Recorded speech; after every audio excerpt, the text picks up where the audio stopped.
nombre de Jesús, amén. Entonces damos paso a nuestro hermano Nehemías para que dé la exposición de la palabra. Amén.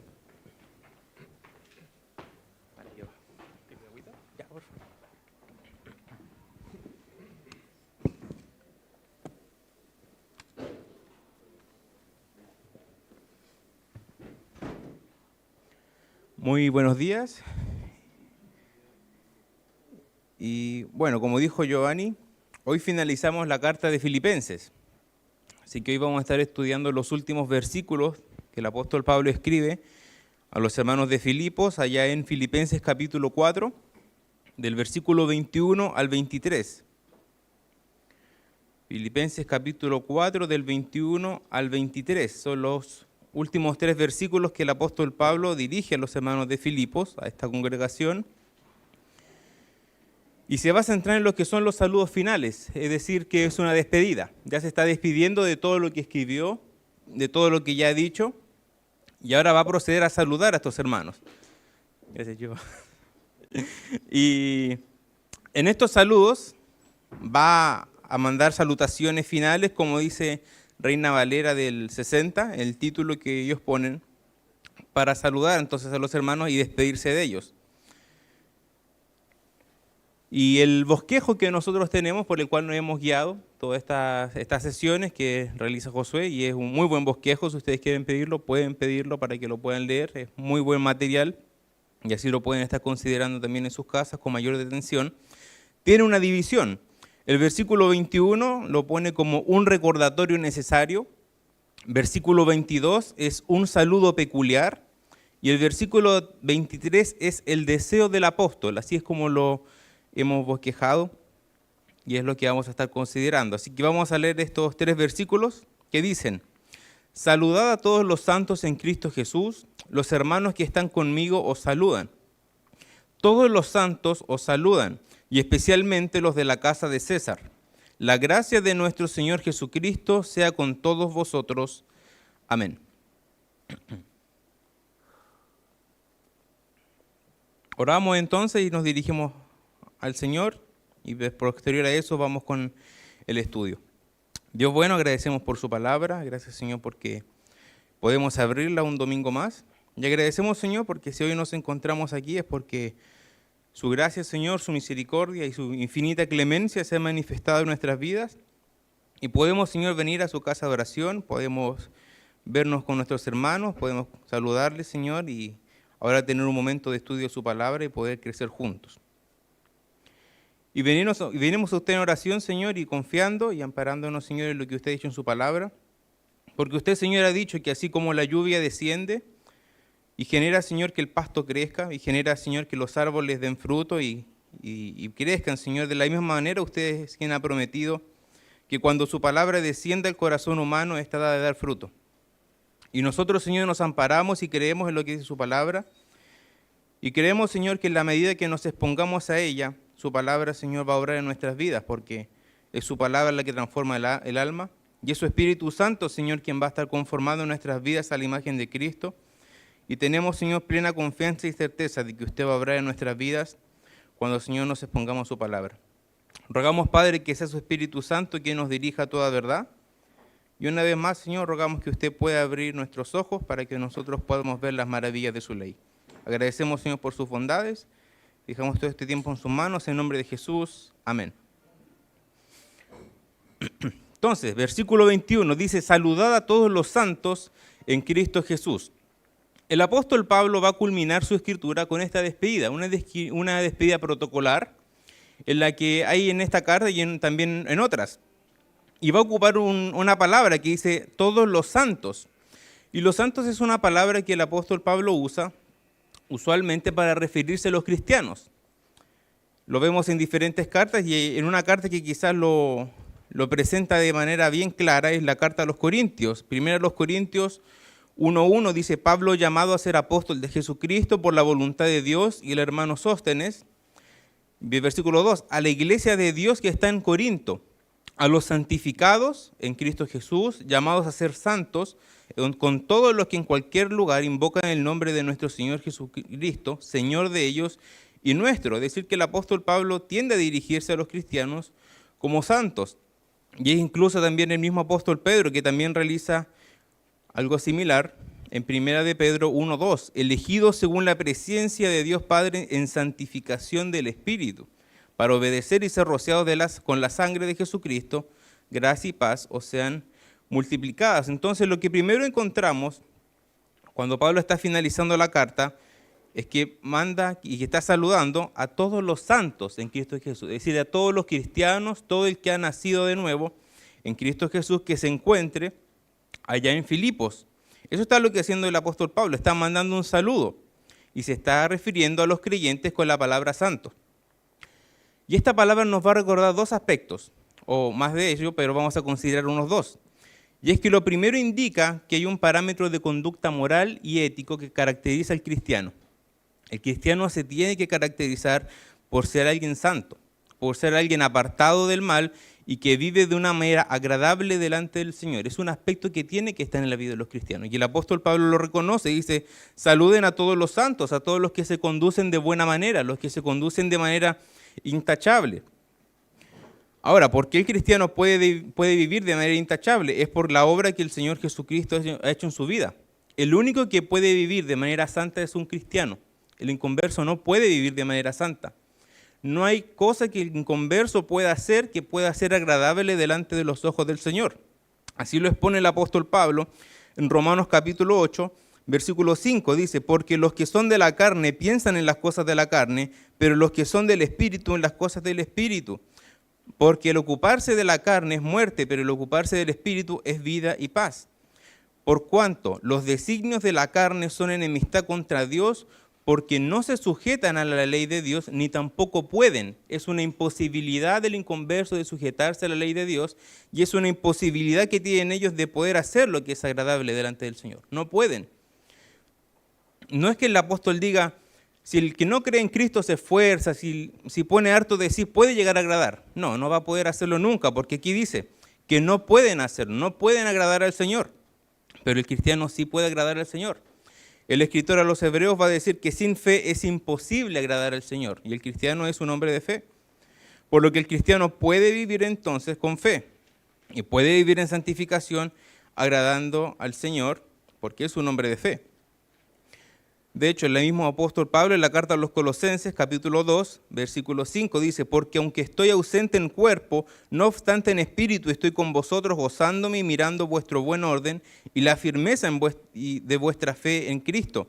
Versículo 6, por tanto, de la manera que habéis recibido al Señor Jesucristo, andad en Él. ¿Cómo es que el cristiano recibió al Señor Jesucristo? Por fe. Y si por fe lo recibió, es necesario entonces que el proceso de santificación del proceso de su vida diaria tiene que ser también en fe. Y el versículo 7, arraigados y solidificados en Él, confirmados en la fe, así como habéis sido enseñados, abundando en acción de gracias. Es decir, que la única forma de vivir en santidad tiene que ser pegada al Señor Jesucristo. No hay forma de poder vivir santamente alejados del Señor. Y el mismo apóstol Pablo también lo va a ampliar de una manera más clara en el libro de Romanos capítulo 6. Romanos capítulo 6, versículo 1 dice, ¿qué pues diremos? ¿Perseveraremos en el pecado para que la gracia abunde? En ninguna manera, porque los que hemos muerto al pecado, ¿cómo viviremos aún en él? ¿O no sabéis que todos los que hemos sido bautizados en Cristo Jesús, hemos sido bautizados en su muerte? Porque somos sepultados juntamente con Él para muerte por el bautismo, a fin de que como Cristo resucitó de los muertos por la gloria del Padre, así también nosotros andemos en vida nueva. Porque si fuimos plantados juntamente con Él en la semejanza de su muerte, así también lo seremos en la de su resurrección. Sabiendo esto, que nuestro viejo hombre, es decir, el hombre carnal, fue crucificado juntamente con Él, para que el cuerpo del pecado sea destruido, o el cuerpo del pecado se encuentre inutilizado o contrarrestado, que no pueda ejercer su labor, a fin de que no sirvamos más al pecado, porque el que ha muerto ha sido justificado del pecado, y si morimos con Cristo, creemos que también viviremos con Él. Y mire lo que dice el versículo 10, porque en cuanto murió, al pecado murió una vez por todas, mas en cuanto vive, para Dios vive. Así también vosotros, considerados muertos al pecado, pero vivos para Dios, en Cristo Jesús, Señor nuestro. Es decir, que el cristiano tiene que vivir de manera santa, y el apóstol Pablo así lo reconoce. Los cristianos son los que viven de manera santa, y ellos son a los que el apóstol Pablo se está dirigiendo, mandando un saludo. No significa que el cristiano no peque, el cristiano va a pecar y va a caer. El apóstol Juan va a decir: si confesamos nuestros pecados, Él es fiel y justo para perdonar nuestros pecados y limpiarnos de toda maldad. ¿Por qué está diciendo si confesamos si el cristiano no peca? Porque el cristiano va a pecar y va a caer. 1 Juan 2:1, si alguno hubiera pecado, abogado tenemos para con el Padre. El cristiano va también a pecar y va a caer. Pero a mí me gusta como lo expone el doctor Francisco La Cueva, y es que él dice: ¿un cojo puede dar un paso bien? ¿Puede caminar bien un cojo? No, aunque se esfuerce, no va a caminar bien. Ahora, una persona que tiene sus dos pies bien, ¿puede caminar bien? Sí, puede caminar bien. ¿Y va a tropezar? Va a tropezar. Pero ese tropiezo en el que no es cojo es un accidente, es algo que no es reiterativo, es algo que pasa una vez, pasa dos veces, pero no es algo común, no es una práctica. De la misma manera, el pecado no tiene que ser una práctica en la vida de los cristianos, sino que tiene que ser algo que se ve así, como un accidente. Pecó y fue un accidente y bueno, volvió a Cristo y ya entonces recibió el perdón. Pero también la santificación por la que está hablando el apóstol Pablo, cuando dice saludad a todos los santos, en Cristo Jesús, hace referencia a un nivel espiritual, un nivel posicional. El cristiano es posicionalmente perfecto en Cristo. Y es impresionante cómo lo muestra, porque el cristiano siempre es presentado por Cristo como perfecto delante del Señor. No hay nada que el cristiano pueda hacer para ser más perfecto delante del Señor. Ya Cristo hizo toda la obra perfecta en la cruz del Calvario y nos presenta santificados, porque es una imputación. Mi pecado va sobre Cristo y la justicia de Cristo va sobre mí. Es como que si yo tuviese una boleta con muchas cosas escritas y Cristo ¿qué hace? Las borra, pero no las borra solamente, sino que en ellas se escribe todo lo bueno que Él es. Y así me presenta delante del Padre como alguien perfecto. El Señor Jesucristo, cuando ora por la oración sacerdotal, en Juan 17 llega un momento en que dice: pido por ellos que han guardado tu palabra. Por los apóstoles los presenta así, como ellos que guardaron tu palabra y se han presentado fieles. Nos presenta entonces el Señor Jesucristo de manera perfecta delante del Padre. Y es interesante porque el apóstol Pablo va a usar el nombre Cristo Jesús. ¿Por qué es interesante? Porque concordamos con Josué que no creemos que sea casualidad que haya puesto el nombre Cristo Jesús.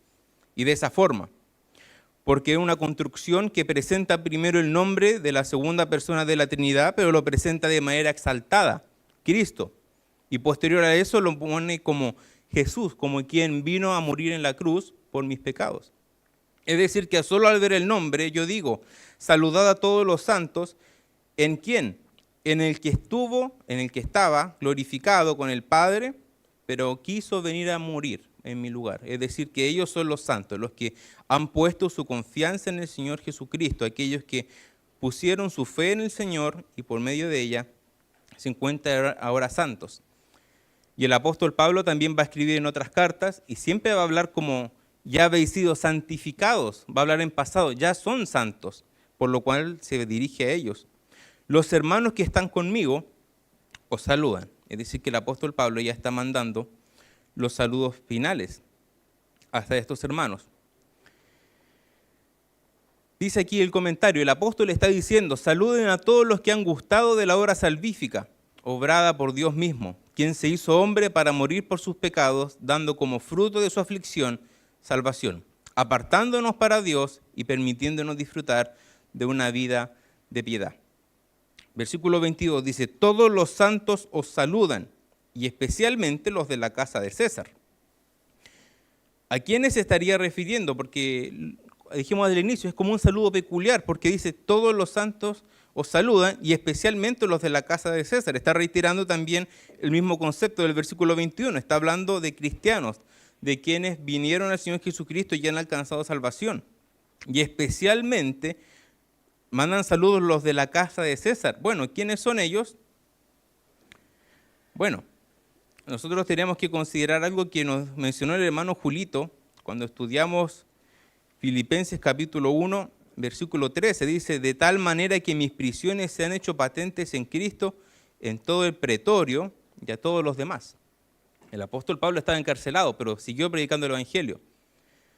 Y lo que el apóstol Pablo está mostrando aquí es que lo más probable es que producto del encarcelamiento de Pablo, él pudiera anunciar el mensaje de salvación a los de la casa de César, y que ellos hayan sido salvados por el mensaje de salvación al depositar su fe en Cristo. Está hablando de los que trabajaban en la casa de César.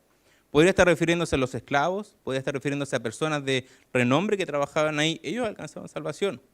¿Y qué nos muestra el pasaje entonces esto? Es que ninguno está exento de lograr alcanzar la gracia del Señor. Todo hombre puede entonces alcanzar la salvación. Segunda carta a los Corintios, capítulo 4, versículo 5, dice: porque no nos predicamos a nosotros mismos, sino a Jesucristo como Señor, y a nosotros como vuestros siervos por amor de Jesús. Y el versículo 6, porque Dios, que mandó que de las tinieblas resplandeciese la luz, es el que resplandeció en nuestros corazones, para iluminación del conocimiento de la gloria de Dios en la faz de Jesucristo.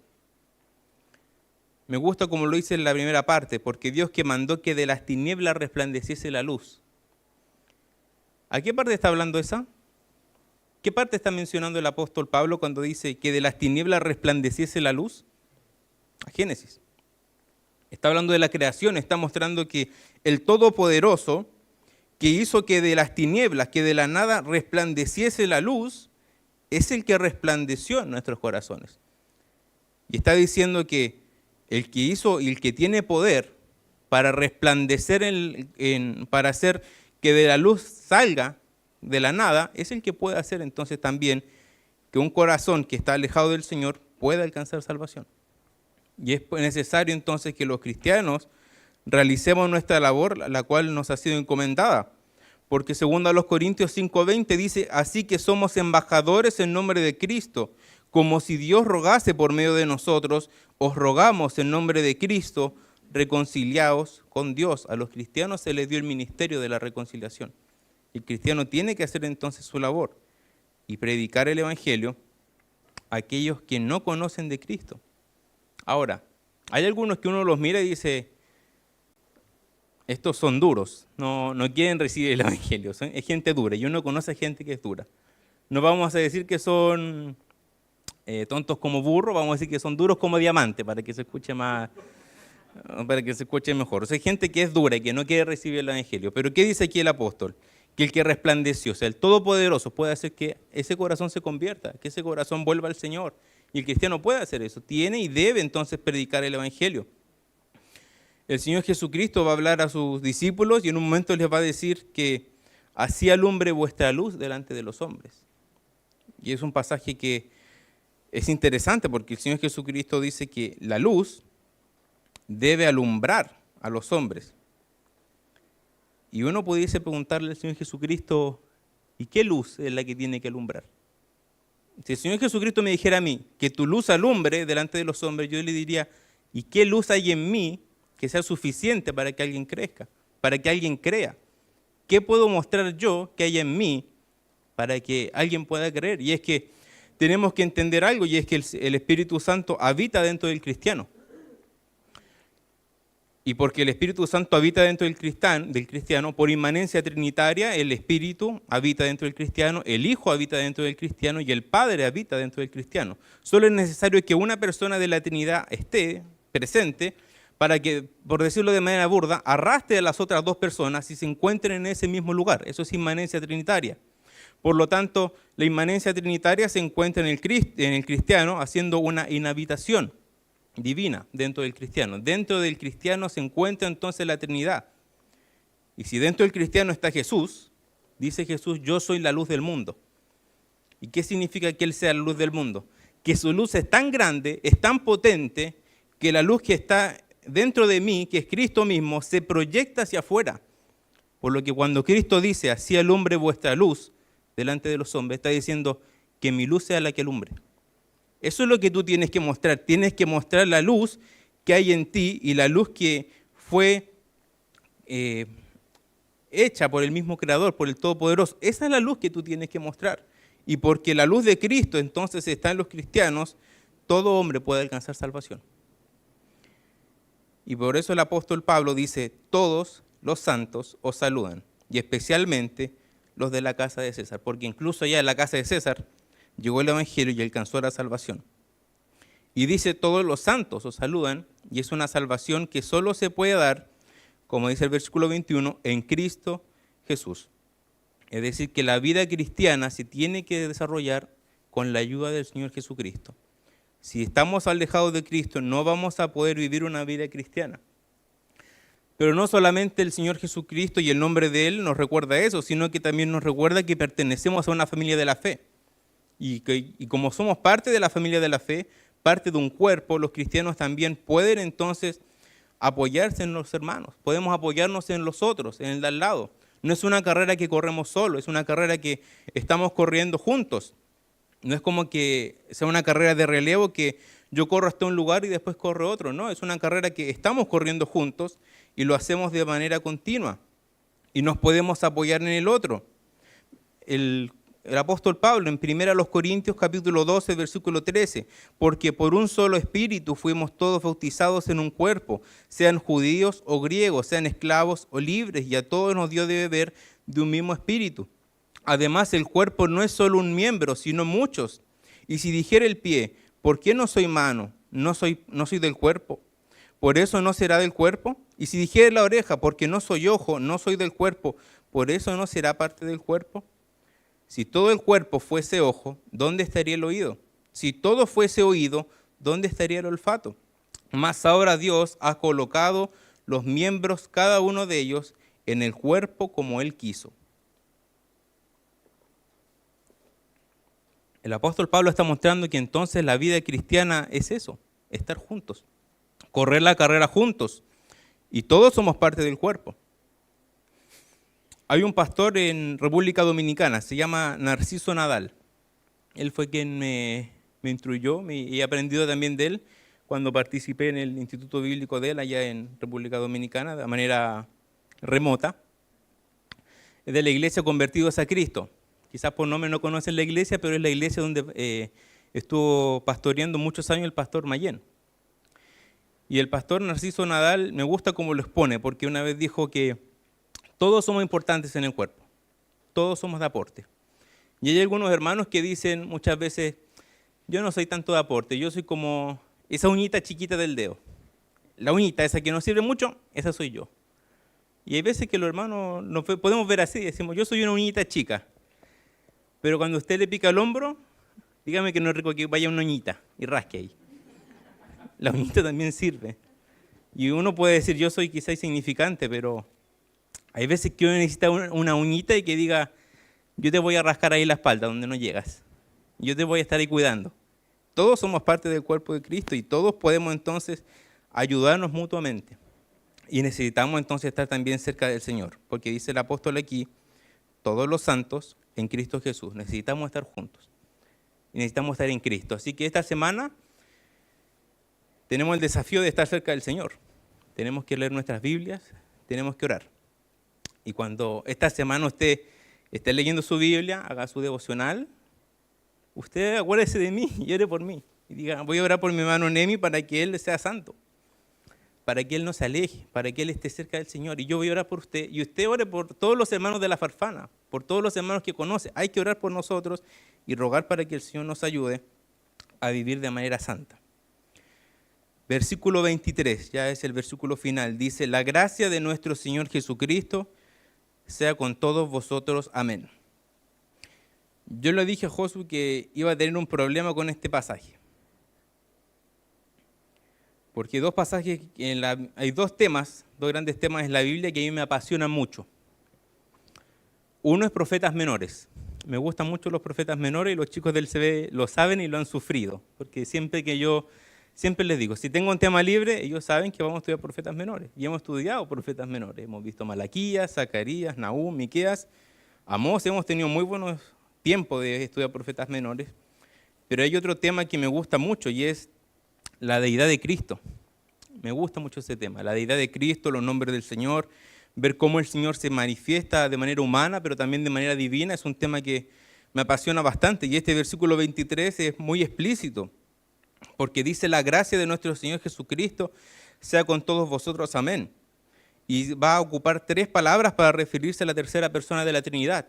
Va a ocupar un título, Señor, va a ocupar un nombre personal, Jesucristo, Jesús, y va a ocupar otro título, Cristo. Está ocupando 3 formas distintas para referirse a la misma persona, a la segunda persona de la Trinidad, y está pidiendo que de ella salga la gracia que ellos necesiten. Entonces yo le he pedido a los chicos de multimedia si pueden proyectar algo para que lo estemos viendo. Esto es para que lo consideremos un poco de manera visual, porque me gusta cómo lo expone el texto griego, porque es un poco más claro y llega a ser un poco más profundo. Y yo puse ahí en un circulito morado 3 palabras. Una que está en azul, una que está en naranjo y una que está en verde. Son las 3 palabras que usa el apóstol Pablo para referirse a Cristo. Kyrio, Yesou y Cristo. Y yo puse que de la verde se extiende al naranjo y del naranjo se extiende al azul y todo eso del morado se extiende a una palabra que está en roja. Es como una cadena. ¿Por qué? Porque está usando diferentes genitivos y está diciendo, Cristo, ¿quién es el Cristo? Jesús es el Cristo, está yendo hacia atrás. Y ese Jesús que es el Cristo, ¿quién es? Es también Señor. Está mostrando como de manera correlativa. Cristo es Jesús, Jesús es Señor. Y el que es Cristo, que es Jesús, que es Señor, que de Él provenga entonces la gracia. La palabra que está en roja y que dice caris. Es decir, que la gracia del Señor Jesús Cristo. Y luego prosigue diciendo, metatou neumatos, sea con... Y neumatos dice con el espíritu de vosotros. ¿Y por qué me gusta cómo lo pone así? Luego vamos a revisar la palabra espíritu, pero es un poco más claro cuando nosotros lo vemos así, de que está usando 3 palabras distintas para referirse a Cristo, a la segunda persona de la Trinidad, y las intercala y las va poniendo hacia atrás. El que es Cristo es Jesús, pero no solamente Jesús, sino que presenta su deidad mostrando que es Señor, mostrando que es Dios mismo y que de Él viene la gracia que nosotros necesitamos entonces para vivir la manera cristiana. Muchas gracias, Josu. Entonces el versículo 23 dice, la gracia de nuestro Señor Jesucristo sea con todos vosotros. Amén.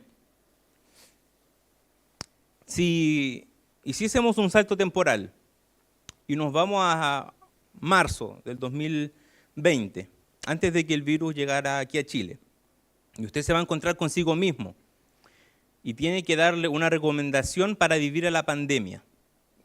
Podría decirle muchas cosas, podría decir, no te quites la mascarilla, vacúnate, cuidado de las personas, el distanciamiento social, mantén presente. Podría darle muchas indicaciones a uno mismo. Y la razón por la que uno puede dar esas indicaciones es porque uno ya vivió una pandemia y sabe lo que es vivir una pandemia.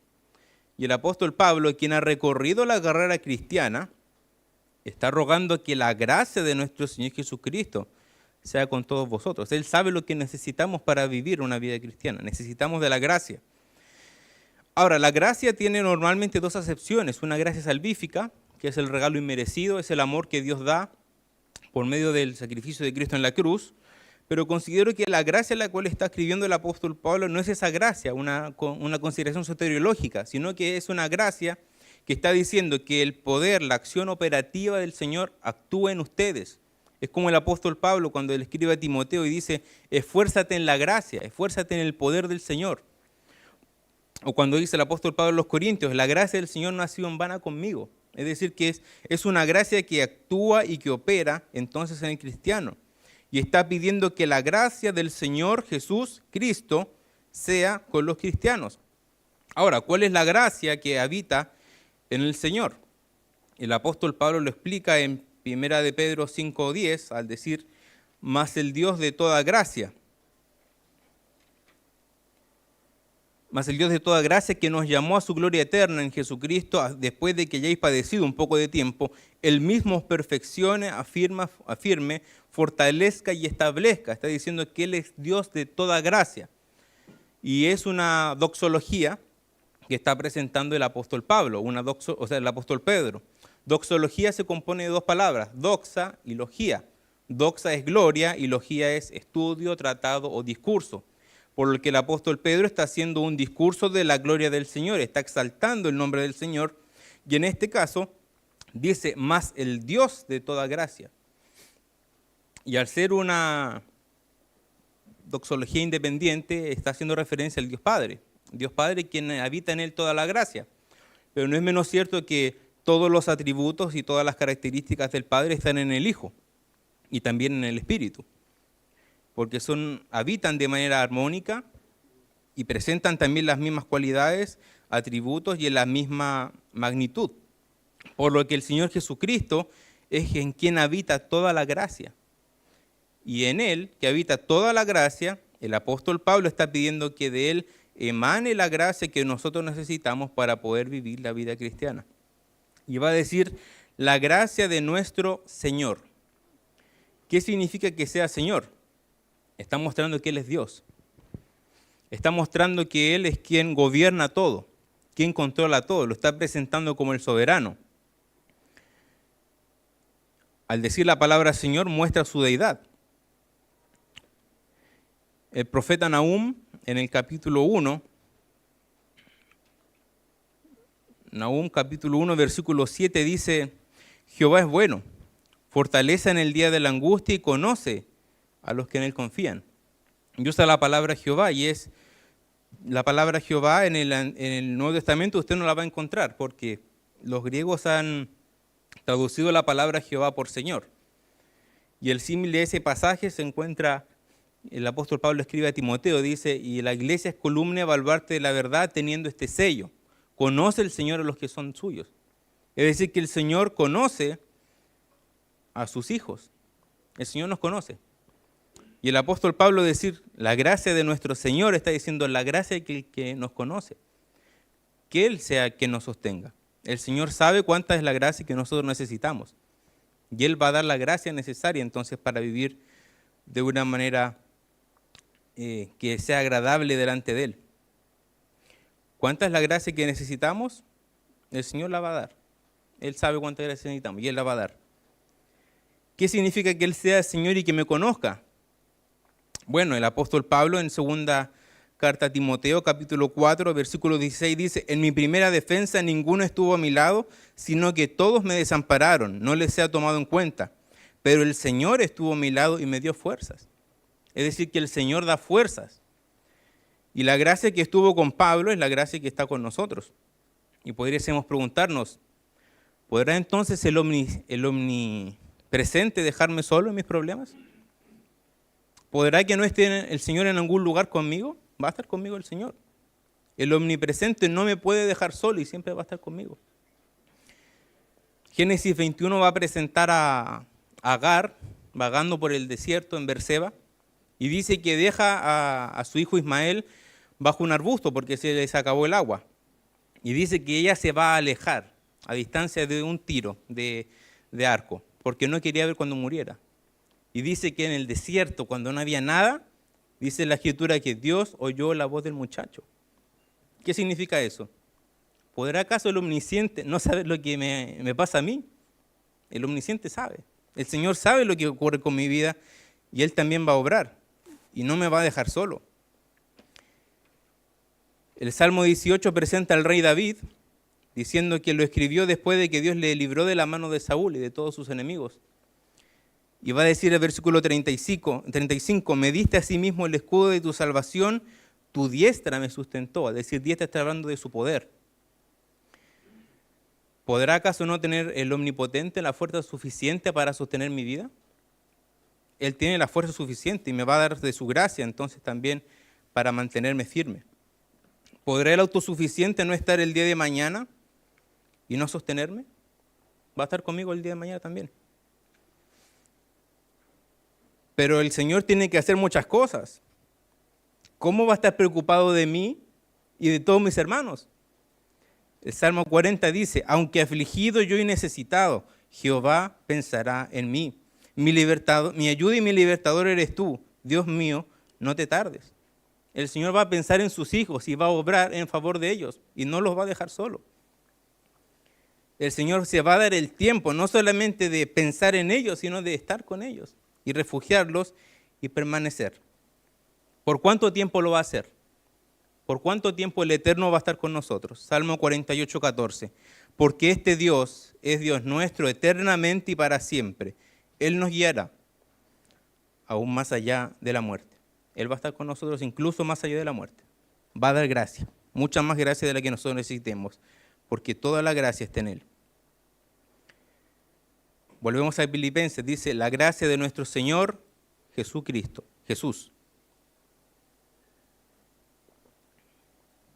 ¿Qué significa que sea Jesús? Es el nombre que Dios ha usado para encarnarse. Es un nombre humano. Es decir, que es uno que me entiende.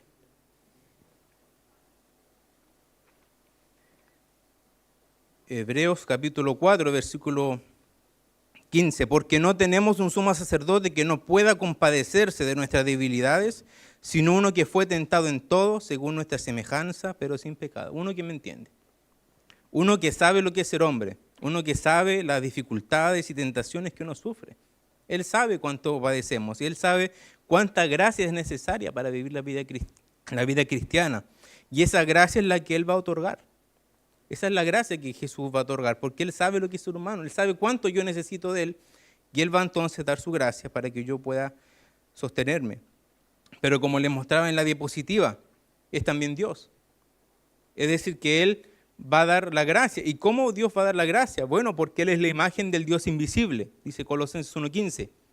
Colosenses 2:9 va a decir que en Él habita corporalmente toda la plenitud de la deidad. Juan 1:14 va a decir que aquel verbo fue hecho carne y habitó entre nosotros y vimos su gloria, gloria como del unigénito del Padre, lleno de gracia y de verdad. El versículo 18 de Juan va a decir que a Dios nadie le vio jamás, el unigénito Hijo, Él es quien le ha dado a conocer.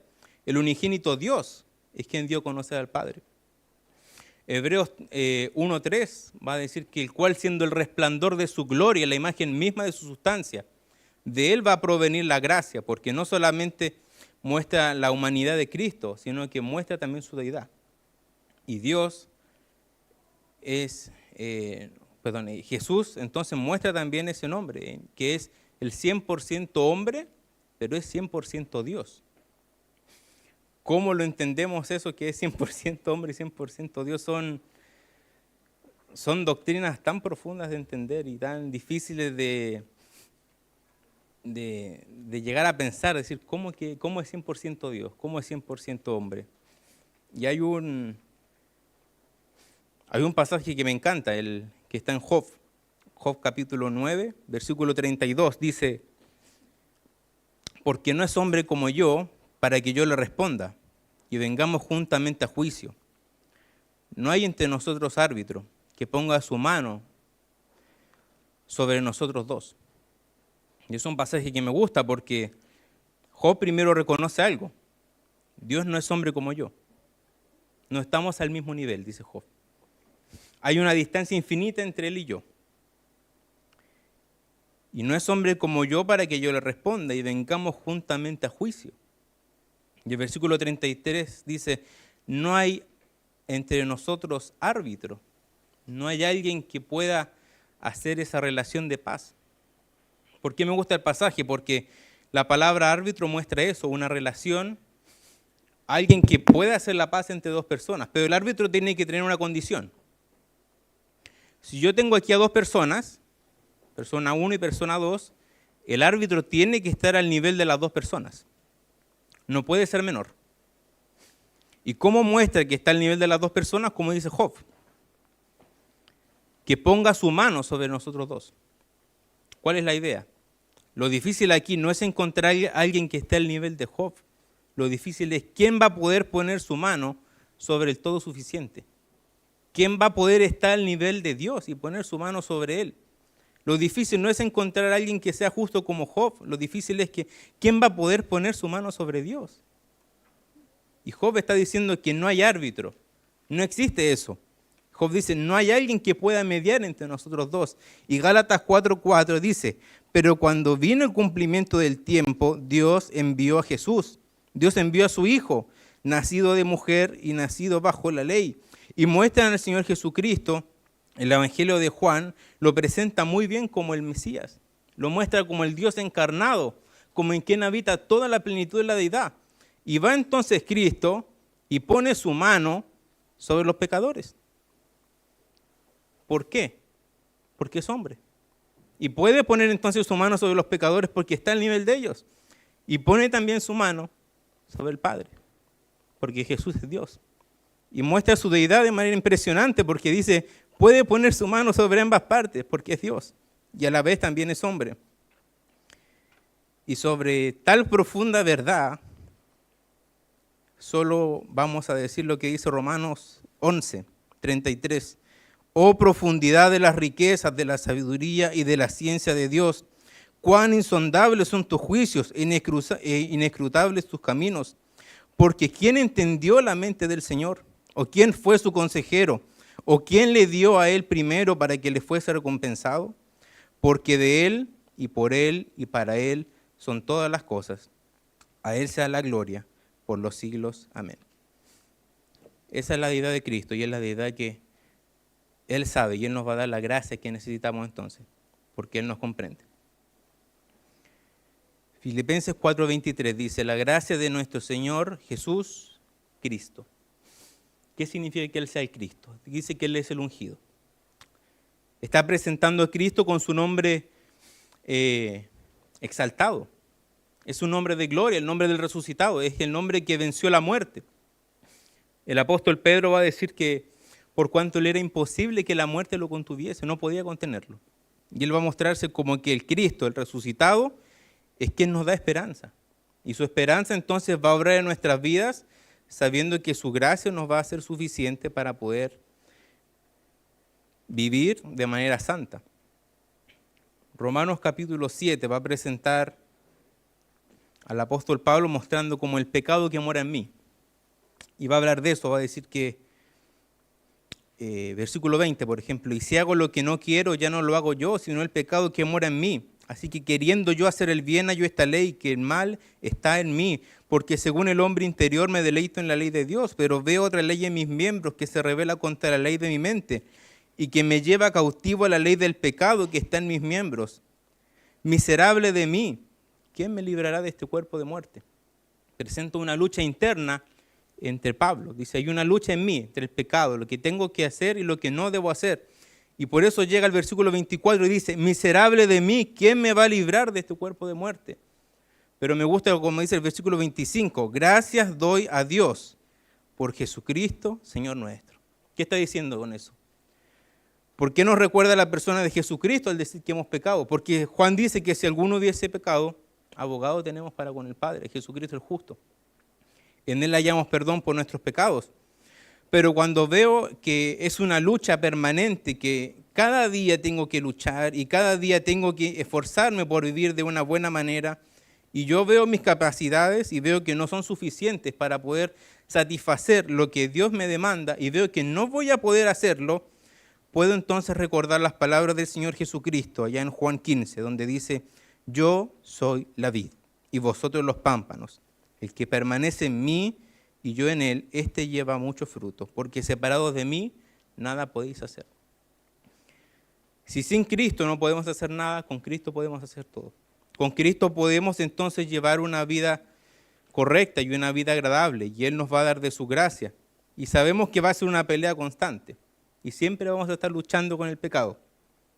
Pero dice Colosenses 1:24, ahora me gozo en lo que padezco por vosotros, y cumplo en mi carne lo que falta de las aflicciones de Cristo por su cuerpo que es la iglesia, de la cual fui hecho ministro según la administración de Dios que fue dada para con vosotros, para que anuncie cumplidamente la palabra de Dios, el ministerio que estaba oculto desde los siglos y edades, pero que ahora ha sido manifestado a sus santos, a quienes Dios quiso dar a conocer las riquezas de la gloria de este misterio entre los gentiles, que es Cristo en vosotros, la esperanza de gloria. Cristo es nuestra esperanza, es decir, que el Señor Jesucristo nos da la garantía de que nosotros también seremos transformados y que ya no vamos a luchar con este cuerpo pecaminoso. Como dice Filipenses 3:20, más nuestra ciudadanía está en los cielos, de donde también esperamos al Salvador, al Señor Jesucristo, el cual transformará el cuerpo de la humillación nuestra para que sea semejante al cuerpo de la gloria suya. ¿Cómo lo va a hacer? Por el poder con el cual puede también sujetar a sí mismo todas las cosas. Él va a transformar nuestro cuerpo y vamos entonces a vivir ya sin pecado, sin esa lucha, vamos a ser glorificados. Y eso nos recuerda entonces la gracia de Cristo. Y para finalizar, yo les mostré el texto que decía, la gracia del Señor Jesucristo sea con todos vosotros. Sea con vuestro espíritu, decía el texto original. ¿Por qué hago hincapié en eso? Que sea con vuestro espíritu. Porque está hablando del hombre interior y está diciendo que todo ser, todo nuestro ser, todo lo que habita en nosotros necesita de la gracia de Jesucristo. No hay aspecto en mi vida que no necesite la gracia. Todo aspecto de mi vida, toda cosa que yo haga necesita de la gracia del Señor Jesucristo. Y esa es la gracia que nosotros necesitamos. ¿Cuál es la gracia que mi vida necesita y cuál es la gracia que va a infundir en mí? La gracia del Señor. La gracia del que gobierna todo. La gracia de quien tiene control de todas las cosas. Él me va a dar su gracia. La gracia del que me entiende, porque vino a la tierra y tomó forma de hombre. Y es la gracia también de Cristo, la gracia de quien resucitó. La gracia del que estuvo muerto, pero vive por los siglos de los siglos. La gracia de la persona que viene por su iglesia. Dios bueno, damos gracias por su palabra. Gracias, Señor, por este libro que tenemos y que usted ha dejado en su palabra, el libro de Filipenses. Gracias, Señor, porque lo hemos podido estudiar durante harto tiempo. Pudimos, Señor, sacar buenas aplicaciones en nuestras vidas. Y agradecemos, Señor, porque vemos, Señor, una vez más, cómo su gracia, Señor, nos va a sostener. Cómo, Señor, por medio del sacrificio de Cristo hemos alcanzado salvación delante suya. Y agradecemos, Señor, por su gran sacrificio en la cruz, de mandar a Cristo, a Jesús a morir en la cruz. Y agradecemos, Señor, porque sabemos que es su gracia la que nos va a sostener día a día. Y sabemos que usted, Señor, va a conservarnos y va, Señor, guiarnos mucho más allá de la muerte. Damos gracias por todo, Señor, y dejamos el resto de la reunión en sus manos. En nombre de Jesús. Amén.